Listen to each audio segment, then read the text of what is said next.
Sziasztok! Én Ákos Pova vagyok. Hát igen, eszembe jutott éjfél 0 óra 32-kor egy kis videót csinálok. Az lenne ebben a lényeg, hogyha 10 feliratkozót elérjük egyenlőre, akkor egy felsőletes kapufa kívást csinálok.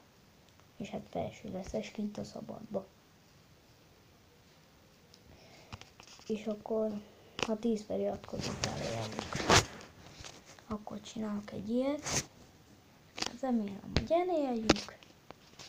Úgyhogy addig is készülni fogok arra a kapufa felső léc kihívásra.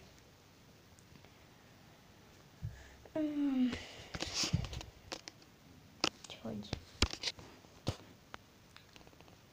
remélem elérjük a 10 feliratkozót egyelőre, utána pedig még mehet tovább. Úgyhogy ilyen éjfél 33-kor, 0 óra 33-kor eszembe jutott, hogy videózzak már, hát már elég volt videó. Na, ennyit szerettem volna bejelenteni. Tudom, hogy rövidek a videóim, de hát most mit csináljak, ha éjfél van. Nem akarok éjfélkor videózni. Azok a szememen is, hogy eléggé fáradt vagyok, vagy nem. Nem látszik, nem tudom.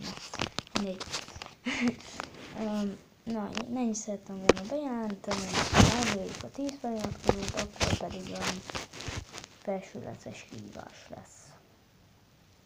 Én Ákos Pova lettem volna. Csá, hello!